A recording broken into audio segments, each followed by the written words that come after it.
बिस्मिल्लाहिर्रहमानिर्रहीम। अल्लाहुम्मा सल्ली अला मुहम्मद व आले मुहम्मद। देखें, इस तरह की बातें ही होती हैं और यही बातें हैं, यही वो एग्रेसिव पॉलिटिक्स है जिसने आज पीटीआई को इस मकाम तक पहुंचाया। मैं बड़ी माजरत के साथ जो हमारे पीटीआई के दोस्त यहाँ पे मौजूद हैं और मुर्ज़ा साहब मेरे बड़े मोहतरम हैं या दीगर भी जो दोस्त हों, क्योंकि मैं अभी आया हूँ इस पूरे प्रोग्राम में। तो देखें, ये पीटीआई इस वक्त जिस मुश्किलात का शिकार है या जो इस हैं या बानी पीटीआई इस वक्त जिन चीज़ों से दो चार हैं, किस बात की वजह से, वो ये जो एग्रेसिव पॉलिटिक्स है जो दीगर पॉलिटिकल पार्टीज़ में नहीं है। मैं हमेशा कहता हूँ, मैं एक सियासी वर्कर हूँ, मुझे इल्म है पीटीआई बहुत पॉपुलर है और उसका फ्यूचर सिर्फ इसमें है कि वो पीटीआई पी बने, कोई नया धड़ा नहीं, नया कोई पार्टी नहीं, वही यही पीटीआई, पाकिस्तान तहरीक इंसाफ पुरअमन। यहाँ पे ये है नहीं इस तरह की बात। जो ज़्यादा शिद्दत पसंदी की बात करे, इंतहा पसंदी की बात करे, बड़ी माजरत के साथ बदतमीज़ी की बात करे, उनको आगे लाया जाता है या वो चीज़ों को सामने लाया जाता है। बड़ी मतलब यही वजह है कि जिस तरह अभी चले कोई गवर्नर आज लग गया है, ये कब से बातें हो रही हैं। पाकिस्तान पीपल्स पार्टी तो उसके मुखालिफ है कि जो भी बात हो, हम -1 के मुखालिफ भी हैं। हम पीटीआई पर जो पाबंदी लगने की बात हो रही है, हम उसके भी हामी नहीं हैं, लेकिन हम ये ज़रूर कहते हैं कि पीटीआई को पॉलिटिकल धारे में आना पड़ेगा। ये जिस तरह की महाज आराई की सूरत हाल है, ये नहीं होनी चाहिए।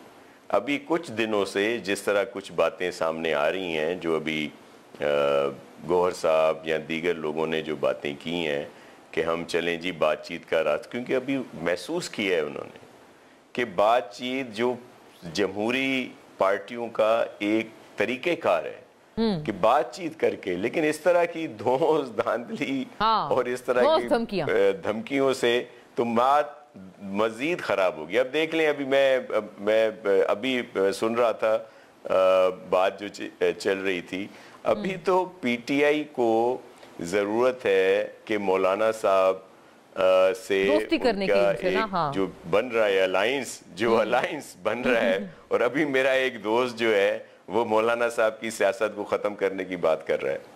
तो ये जो तरीका है, बड़ी माज़े के साथ मैं अपने दोस्त से, मेरा भाई है, तो मैं कहूँगा कि ये तरीका मुनासिब नहीं है।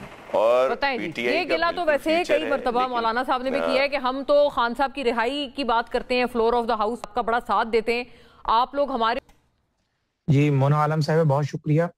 एक आपका जनरल बाजवा वाला सवाल रह गया था, क्योंकि मैं फिर जज्बात में बहुत कुछ बोलता रहा, इसलिए उस पर बात नहीं हुई। कहीं ये ना जाए कि आपने एक सवाल किया और मेरे पास उसका लॉजिकल आंसर नहीं था, मैंने इसलिए अवॉइड किया। अगर अवॉइड करना हो तो मैं स्क्रीन पे ही कह दूंगा कि जी मैं इसको वेल लेफ्ट कर रहा हूँ। लेकिन बात यह कि देखें, पाकिस्तान की तारीख है, जनरल मुशर्रफ के खिलाफ हाई ट्रीजन का केस था, जिसमें उस वक्त की जुडिशरी ने वो केस बनाया, सुप्रीम कोर्ट ने ज़ाहिर है हमें कहा और हमने वो केस आगे चलाया, लेकिन वो चलने नहीं दिया गया। एक फौज का एक मिजाज है और वो सोचती है कि हमारा एक सिपा सलार है साबिक, उसके तरफ चीजें ना जाएं। तो अब भी मैं समझता हूँ कि जो फैज हमीद के नाकर्दा गुनाह है, वो सारी चीजें जो उसके खाते में जरूर हैं, लेकिन जनरल बाजवा के हवाले से मुझे नहीं लगता कि उस तरफ चीजें जाएंगी या जा सकती हैं, जो माजी की आप तारीख से एनालिसिस देते हैं। अब मैं आपके सवाल पर आ जाता हूँ। जी, आपने बड़ा दिलेराना, मैं समझती हूँ, आपने एनालिसिस कर दिया है हुजैफा साहब। गोया ये कि नवाज शरीफ साहब ने तो बाजवा साहब का नाम लिया था बाकायदा गुजरांवाला जलसे में। उन्होंने बिल्कुल नाम लिया, देखिए उन्होंने नाम लिया, उस वक्त के एक्शंस पर नाम लिया, मुझे मुकम्मल करने दें। उन्होंने नाम लिया, उन्होंने मैं आ रही हूं शफी साहब, जी मैं आ रही हूँ। मुझे देखिए, सुन ले, उन्होंने उस वक्त जनरल बाजवा का नाम लिया, बाजवा के एक्शंस पर नाम लिया। आज फौज कहती है, एस्टेब्लिशमेंट ही कहती है कि जनरल बाजवा उनके पीछे नहीं था, वो सब कुछ फैज हमीद कर रहा था, उसे सजाएं हुई है। तो उसमें जाहिर है, अगर आप मुझसे पूछेंगे नहीं जी फैज हमीद क्या ट्रायल होगा, तो मैं उस पर ये जवाब आपको दे रहा हूं कि हमारी ख्वाहिश तो है कि वो हो, लेकिन वो बाजवा ट्रायल नहीं हो पाएगा, क्योंकि ज़ाहिर है साहब का आर्मी चीफ भी ज़ाहिर है उन्हें एक प्रोटेक्शन मिली।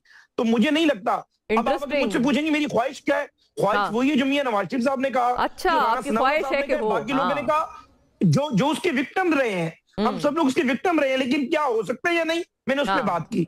अब मैं आपके सवाल शफी साहब तो बहरहाल कह रहे थे कि शहबाज शरीफ साहब ने नवाज शरीफ साहब को माइनस कर दिया, इसलिए नहीं होगा, बीच में ये शहबाज साहब की भी शायद ख्वाहिश हो कि हो, लेकिन देखिए मारूजी हालात भी होते हैं।